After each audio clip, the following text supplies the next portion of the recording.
Livro Nieste Ulisses. Se revela e começa a sua história. Os Cícones, os Lotófagos e os Ciclopes. E Ulisses respondeu: Rei Alcino, é boa coisa ouvir um bardo com voz tão divina quanto a deste homem. Não há nada melhor nem mais deleitoso do que quando todo um povo se diverte junto, com os convidados sentados ordenadamente para escutar, enquanto a mesa está carregada de pão e carnes, e o escansão tira vinho e enche a taça de cada homem. Isto é de fato uma visão tão bela quanto um homem pode ver. Agora, porém, já que estás inclinado a pedir a história de minhas tristezas e reacender minhas próprias memórias tristes a respeito delas, não sei como começar, nem tampouco como continuar e concluir meu relato, pois a mão do céu pesou duramente sobre mim. Primeiramente, então, hei de te dizer meu nome, para que também o saibas, e um dia, se eu sobreviver a este tempo de tristeza, possais vós vos tornar meus convidados, embora eu viva tão longe de todos vós. Sou Ulisses, filho de Laertes, renomado entre a humanidade por toda a sorte de astúcia, de modo que minha fama ascende ao céu. Vivo em Ítaca, onde há uma alta montanha chamada Nérito, coberta de florestas, e não muito longe dela há um grupo de ilhas muito próximas umas às outras, do Líquio, Samé e a arborizada ilha de Zacinto. Fica achatada no horizonte, a mais alta no mar em direção ao poente, enquanto as outras ficam mais distantes em direção à aurora. É uma ilha acidentada, mas cria homens bravos, e meus olhos não conhecem nenhum que prefiram mais contemplar. A deusa Calipso me manteve consigo em sua caverna, e quis que me casasse com ela, assim como também a astuta deusa Eia Circe, mas nenhuma das duas conseguiu me persuadir, pois não há nada mais querido a um homem do que seu próprio país e seus pais. E por mais esplêndido que seja o lar que tem em país estrangeiro, se estiver longe do pai ou da mãe, ele não se importa com isso. Agora, porém, hei de vos contar das muitas arriscadas aventuras que, por vontade de Zeus, encontrei em meu retorno de Troia. Quando de lá zarpamos, o vento primeiro me levou a Ismaro, que é a cidade dos Cícones. Ali saqueei a cidade e passei o povo ao fio da espada. Tomamos suas esposas e também muito espólio, e dividimos equitativamente entre nós, para que ninguém tivesse razão de reclamar. Então disse que seria melhor partirmos de uma vez, mas meus homens, muito tolamente, não me quiseram obedecer. Então ficaram ali bebendo muito vinho e matando grande número de ovelhas e bois na praia. Enquanto isso, os Cícones gritaram por ajuda a outros Cícones que viviam terra adentro. Estes eram mais numerosos, e mais fortes, e mais hábeis na arte da guerra, pois podiam lutar, seja de carro, seja a pé, conforme a ocasião servisse. Pela manhã, portanto, vieram tão densos quanto folhas e flores no verão, e a mão do céu estava contra nós, de modo que fomos duramente pressionados. Puseram a batalha em ordem perto dos navios, e os exércitos miraram suas lanças ferradas de bronze uns contra os outros. Enquanto o dia crescia e ainda era manhã, resistimos contra eles, embora fossem mais numerosos do que nós. Mas conforme o sol se punha, perto da hora em que os homens soltam seus bois, os Cícones levaram a melhor sobre nós, e perdemos meia dúzia de homens de cada navio que tínhamos. Então escapamos com os que restaram. Dali navegamos adiante com tristeza em nossos corações, mais contentes de ter escapado à morte, embora tivéssemos perdido nossos companheiros, nem partimos até termos invocado 3 vezes cada um dos pobres coitados que pereceram pelas mãos dos Cícones. Então Zeus ergueu o vento norte contra nós até que soprasse um furacão, de modo que terra e céu ficaram ocultos em espessas nuvens, e a noite surgiu dos céus. Deixamos os navios correrem diante do vendaval, mas a força do vento rasgou nossas velas em farrapos. Então as recolhemos por medo de naufrágio, e remamos com todas as forças em direção à terra. Ali jazemos 2 dias e 2 noites, sofrendo igualmente de fadiga e de aflição de espírito. Mas na manhã do 3º dia de novo erguemos nossos mastros, içamos vela e tomamos nossos lugares, deixando que o vento e os timoneiros dirigissem nosso navio. Eu teria voltado para casa naquele momento, ileso se o vento norte e as correntes não tivessem se voltado contra mim enquanto dobrava o cabo Maleia, e me desviassem de meu rumo perto da ilha de Citera. Fui conduzido dali por ventos hostes por um espaço de 9 dias sobre o mar. Mas no 10º dia alcançamos a terra dos lotófagos, que vivem de um alimento que vem de uma espécie de flor. Ali desembarcamos para tomar água fresca, e nossas tripulações fizeram sua refeição do meio-dia na praia perto dos navios. Quando comeram e beberam, enviei 2 de meus companheiros para ver que tipo de homens era o povo daquele lugar, e tinham um 3º homem sob suas ordens.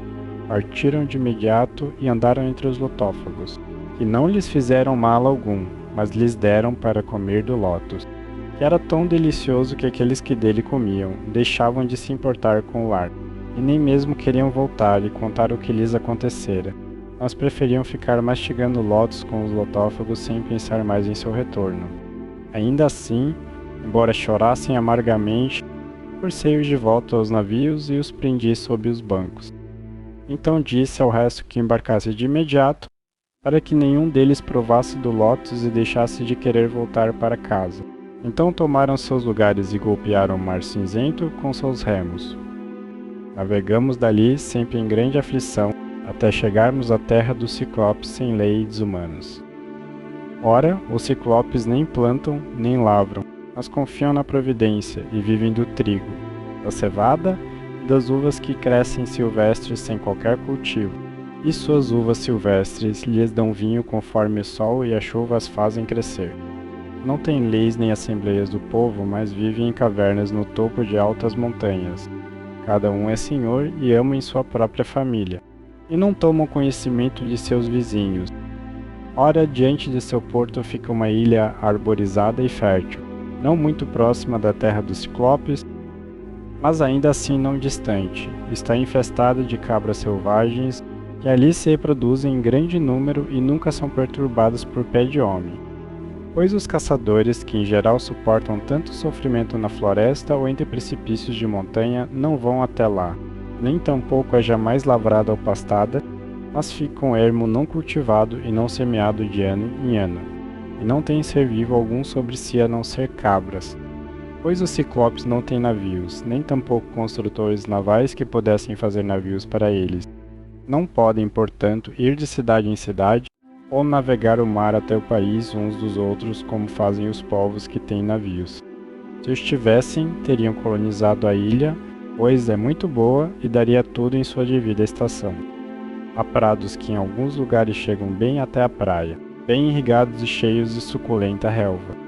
As uvas se dariam ali excelentemente, a terreno nivelado para lavrar, e sempre daria colheita farta na época da ceifa, pois o solo é profundo. Há um bom porto onde não são precisos cabos, nem tampouco âncoras, nem é necessário amarrar um navio, mas tudo o que se tem a fazer é encalhar o próprio navio e ficar ali até que o vento se torne favorável para sair de novo ao mar. Na cabeceira do porto há uma fonte de água clara que sai de uma caverna, e há choupos crescendo em toda a sua volta. Ali entramos, mas tão escura era a noite que algum deus deve ter nos guiado para dentro, pois não havia absolutamente nada que se pudesse ver. Uma névoa espessa pairava ao redor de nossos navios. A lua estava escondida atrás de uma massa de nuvens de modo que ninguém teria conseguido ver a ilha ainda que a procurasse.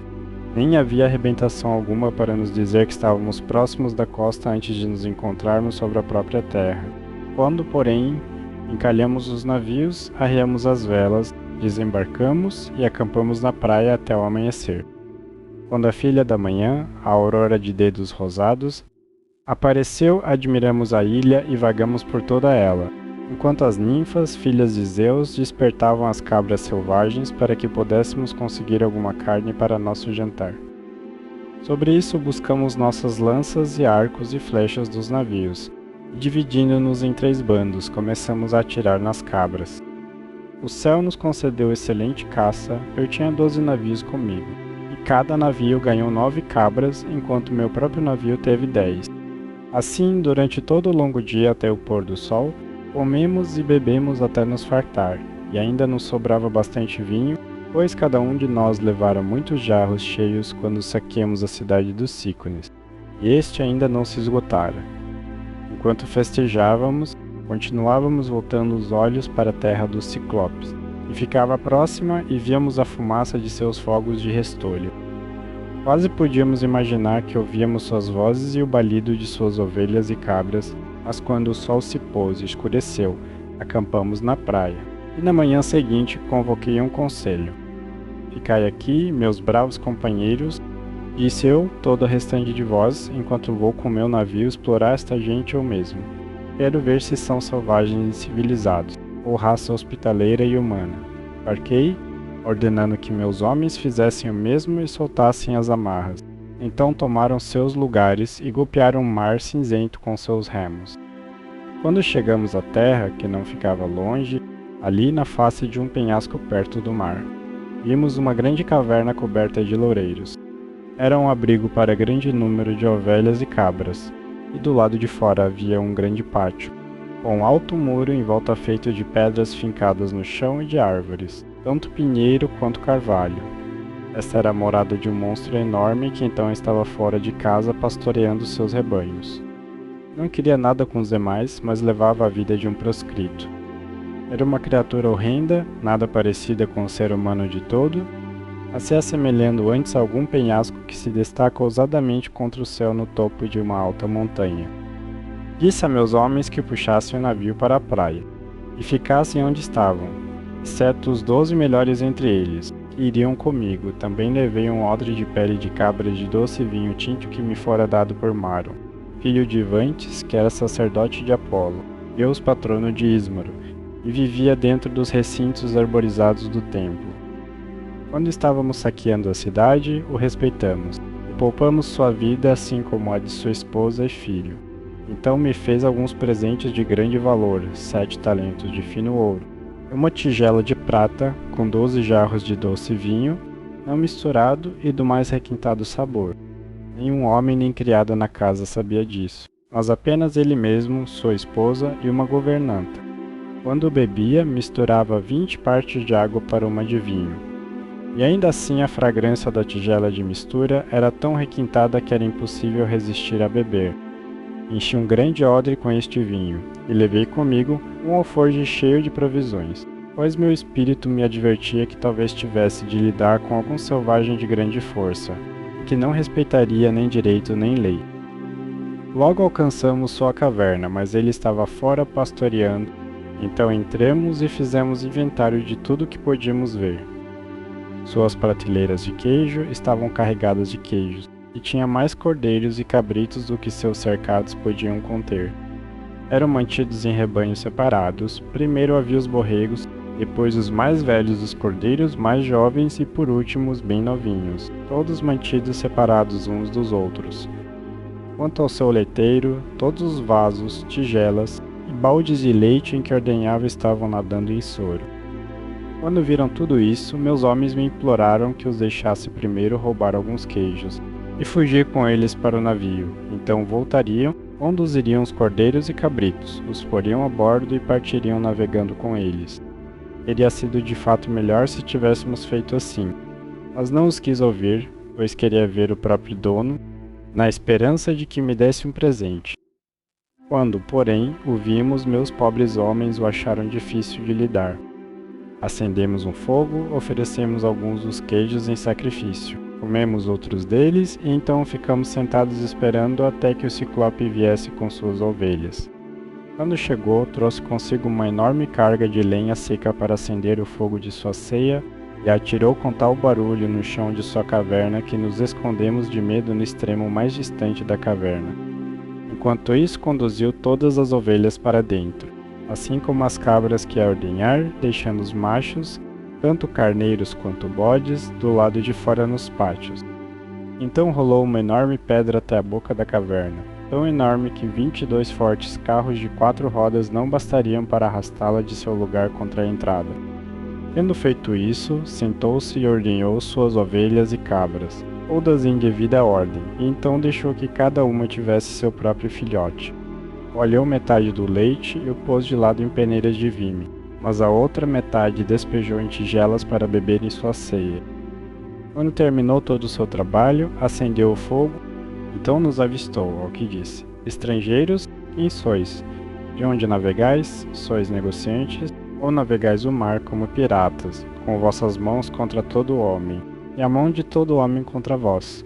Ficamos apavorados fora de nosso juízo com sua voz alta e forma monstruosa. Mas consegui dizer, somos aqueles de volta para casa vindos de Troia, mas pela vontade de Zeus e pela força do mau tempo. Fomos desviados muito para longe de nosso rumo. Somos o povo de Agamenon, filho de Atreu, e ganhou renome infinito por todo o mundo, ao saquear cidade tão grande e matar tanta gente. Portanto, te suplicamos humildemente que nos mostres alguma hospitalidade, e de outro modo nos faças tais presentes quanto visitantes razoavelmente podem esperar. E Vossa Excelência tema a ira do céu, pois somos vossos suplicantes. Zeus toma sob sua proteção todos os viajantes respeitáveis, pois é o vingador de todos os suplicantes e estrangeiros em aflição. A isso deu-me apenas uma resposta impiedosa. Estrangeiro, disse ele, és tolo, ou então nada sabes deste país. Falar-me de fato sobre temer os deuses ou evitar sua ira. Nós, ciclopes, não nos importamos com Zeus, nem com nenhum de vossos deuses bem-aventurados, pois somos muito mais fortes do que eles. Não hei de poupar nem a ti nem a teus companheiros por consideração alguma a Zeus, a menos que esteja disposto a fazê-lo. E agora dize-me onde amarraste teu navio quando chegaste à costa. Foi em torno da ponta, ou está ele ancorado direto ao largo da terra? Disse isso para me sondar, mas eu era astuto demais para ser apanhado desse modo. Então respondi com uma mentira. Poseidon, disse eu, lançou meu navio contra as rochas no extremo mais distante de teu país, e o destruiu. Fomos levados contra elas desde o mar aberto, mas eu e os que estão comigo escapamos das garras da morte. O cruel Patife não me concedeu nenhuma palavra de resposta, mas com súbito golpe agarrou 2 de meus homens de uma vez e os atirou ao chão como se fossem filhotes de cachorro. Seus miolos se espalharam pelo chão e a terra ficou molhada com seu sangue. Então os despedaçou membro por membro e ciou sobre eles. Devorou-os como um leão no ermo, carne, ossos, medula e entranhas, sem deixar nada por comer. Quanto a nós, choramos e erguemos as mãos ao céu ao ver espetáculo tão horrendo, pois não sabíamos que mais fazer, mas quando o Ciclope encheu sua enorme pança e desceu sua refeição de carne humana com um trago de leite puro, esticou-se em toda a extensão sobre o chão entre suas ovelhas, e foi dormir. Fiquei a princípio inclinado a agarrar minha espada, desembainhá-la e cravá-la em suas entranhas, mas refleti que se o fizesse todos certamente estaríamos perdidos, pois nunca conseguiríamos mover a pedra que o monstro pusera diante da porta. Então ficamos ali soluçando e suspirando até que a manhã chegasse. Quando a filha da manhã, a aurora de dedos rosados, apareceu, ele de novo acendeu seu fogo, ordenhou suas cabras e ovelhas, tudo corretamente, e então deixou que cada uma tivesse seu próprio filhote. Assim que terminou todo o seu trabalho, agarrou mais 2 de meus homens, e começou a comê-los para sua refeição da manhã. Logo, com maior facilidade, rolou a pedra para longe da porta e conduziu suas ovelhas para fora. Mas de imediato a pôs de volta no lugar, tão facilmente quanto se estivesse apenas colocando a tampa numa aljava cheia de flechas. Assim que o fez, gritou e exclamou Xô, Xô, atrás de suas ovelhas para conduzi-las à montanha. Então fui deixado para tramar algum meio de tirar minha vingança e me cobrir de glória. No fim, julguei que o melhor plano seria o seguinte. O Ciclope tinha um grande porrete que jazia perto de um dos cercados de ovelhas. Era de madeira de oliveira verde, e ele o cortara pretendendo usá-lo como bastão assim que secasse.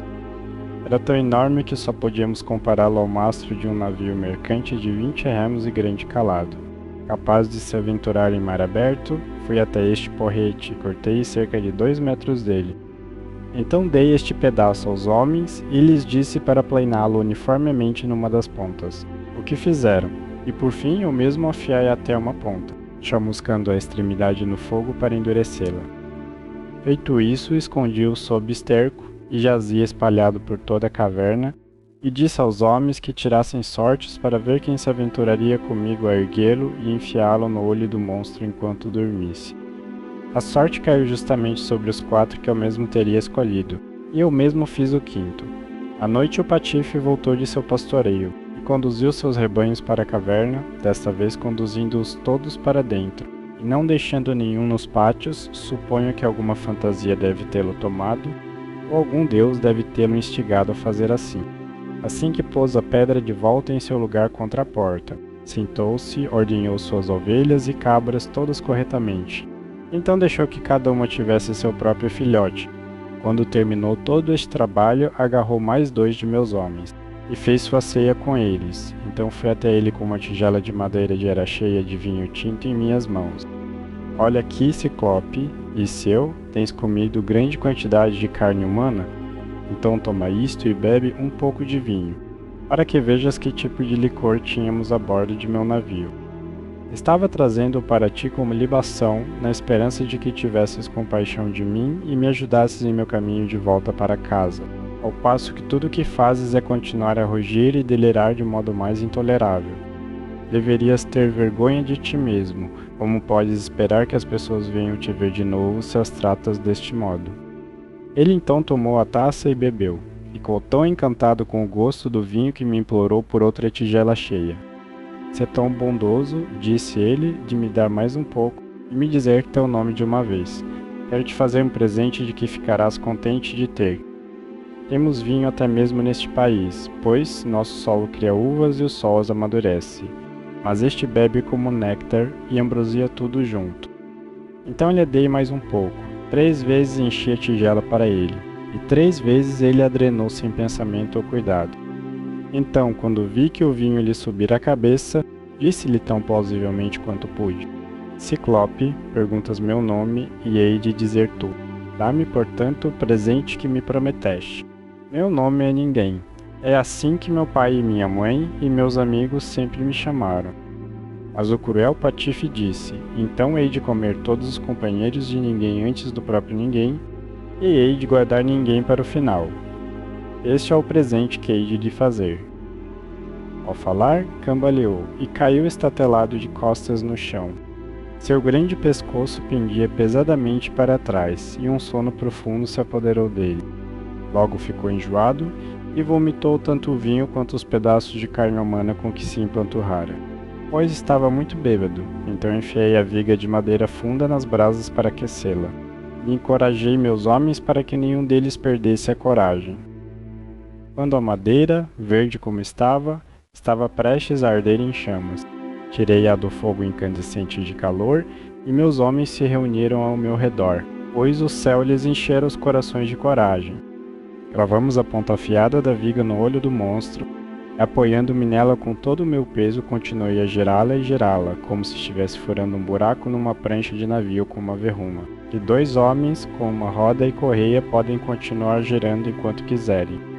Assim mesmo perfuramos a viga em brasa em seu olho, até que o sangue fervente borbulhasse por toda ela, enquanto a trabalhávamos girando e girando, de modo que o vapor do globo ocular em chamas queimou suas pálpebras e sobrancelhas, e as raízes do olho crepitaram no fogo, como um ferreiro mergulha um machado ou machadinha em água fria para temperá-lo, pois é isso que dá força ao ferro, e faz um grande silvo ao fazê-lo. Assim mesmo silvou o olho do Ciclope em torno da viga de madeira de oliveira, e seus uivos hediondos fizeram a caverna ressoar de novo. Fugimos apavorados, mas ele arrancou a viga toda suja de sangue de seu olho, e arremessou de si num frenesi de fúria e dor, gritando ao fazê-lo para os outros ciclopes que viviam nos promontórios sombrios perto dele. Assim se reuniram de todos os quadrantes ao redor de sua caverna. Quando o ouviram gritar, lhe perguntaram o que havia com ele. Que tens? Polifemo, disseram eles, que fazes tanto barulho, rompendo a quietude da noite e nos impedindo de conseguir dormir. Certamente nenhum homem está levando tuas ovelhas. Certamente nenhum homem está tentando te matar, seja por fraude, seja por força. Mas Polifemo gritou para eles de dentro da caverna: ninguém está me matando por fraude, ninguém está me matando por força. Então, disseram eles, se ninguém está te atacando, deves estar doente, quando Zeus faz as pessoas adoecerem. Não há remédio para isso, e é melhor que ores a teu pai Poseidon. Então foram embora, e ri por dentro do sucesso de meu esperto estratagema, mas o Ciclope, gemendo em agonia de dor, tateou com as mãos até encontrar a pedra e a tirar da porta. Então se sentou na entrada e estendeu as mãos diante dela para apanhar quem quer que saísse com as ovelhas pois pensava que eu pudesse ser tolo bastante para tentar isso. Quanto a mim, continuei a matutar como poderia melhor salvar minha própria vida e as de meus companheiros. Tramei e tramei, como quem sabe que sua vida depende disso, pois o perigo era muito grande. No fim, julguei que este plano seria o melhor. Os carneiros machos estavam bem desenvolvidos, traziam um pesado velo negro, então os atei silenciosamente em trios, com algumas das varas de vime sobre as quais o malvado monstro costumava dormir. Haveria um homem sob o carneiro do meio, e os 2 de cada lado o cobririam, de modo que havia 3 carneiros para cada homem. Quanto a mim mesmo, havia um carneiro mais fino do que todos os outros, então o agarrei pelas costas, me acomodei na espessa lã sob seu ventre, e me agarrei pacientemente a seu velo, de rosto para cima, mantendo firme a presa o tempo todo. Assim, então, esperamos em grande temor de espírito até que a manhã chegasse. Mas quando a filha da manhã, a aurora de dedos rosados, apareceu, os carneiros machos se apressaram para pastar, enquanto as ovelhas ficaram baladas em volta dos cercados esperando para serem ordenhadas, pois seus úberes estavam cheios a ponto de estourar. Mas seu amo, apesar de toda sua dor, apalpou as costas de todas as ovelhas enquanto ficavam de pé, sem ser esperto o bastante para descobrir que os homens estavam sob seus ventres. Enquanto o carneiro estava saindo, o último de todos, pesado com seu velo e com o peso de minha astuta pessoa. Polifemo segurou e disse: Meu bom carneiro, o que te faz o último a deixar minha caverna esta manhã? Não costumas deixar as ovelhas irem à tua frente, mas lideras o rebanho a toda velocidade, seja para o prado florido, seja para a fonte borbulhante. E és o primeiro a voltar para casa à noite, mas agora ficas atrás de todos.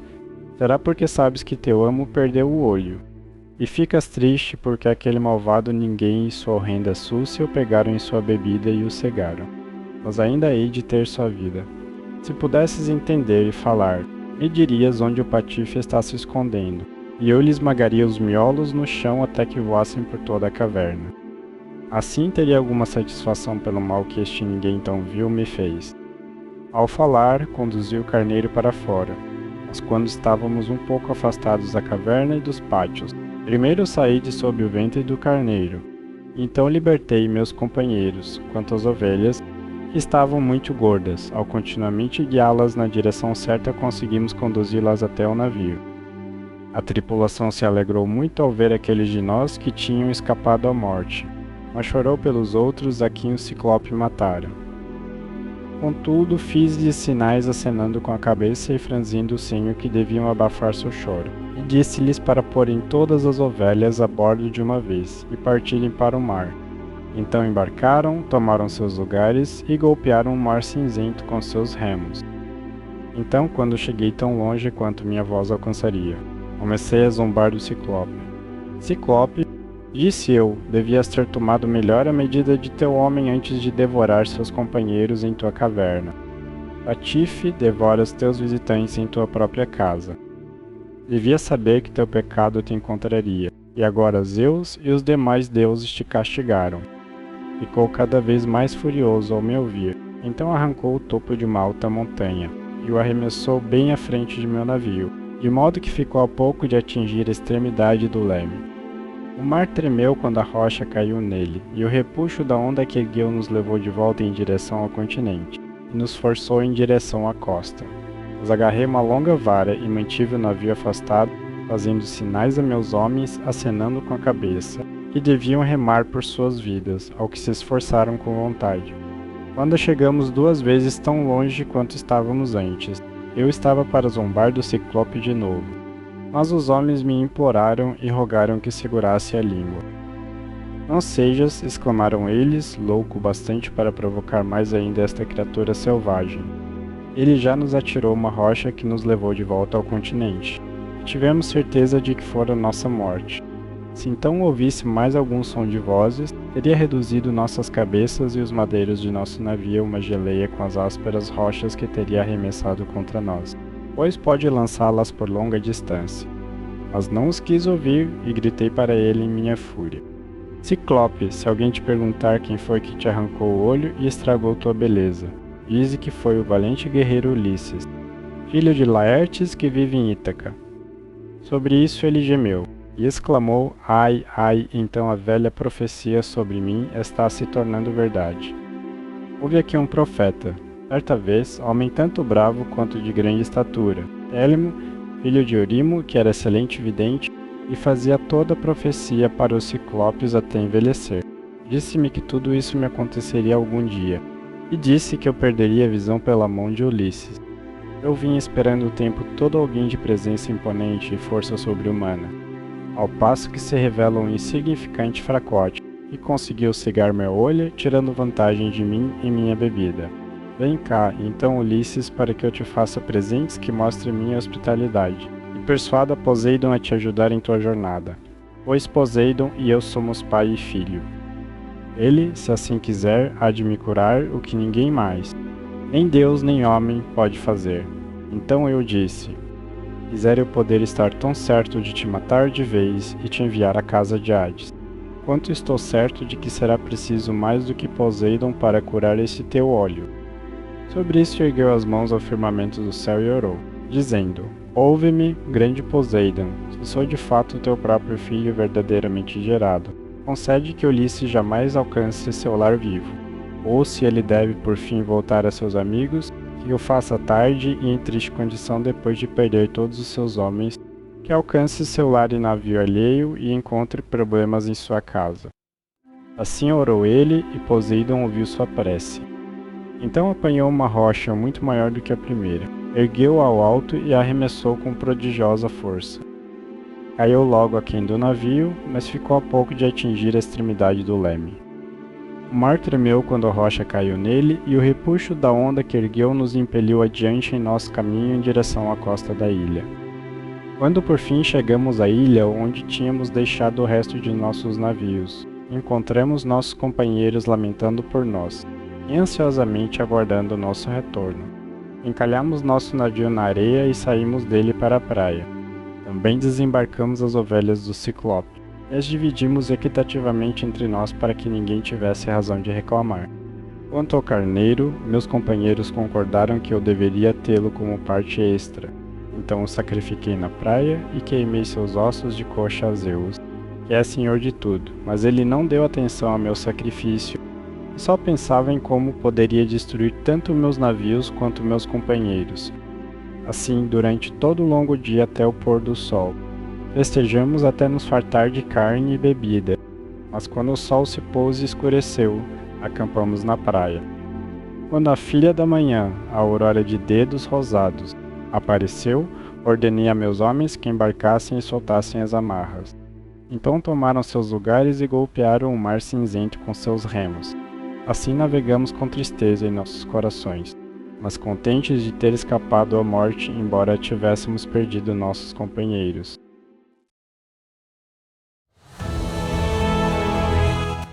E assim termina mais um capítulo dessa história. Para acompanhar a sequência completa, é só conferir a playlist aqui na descrição.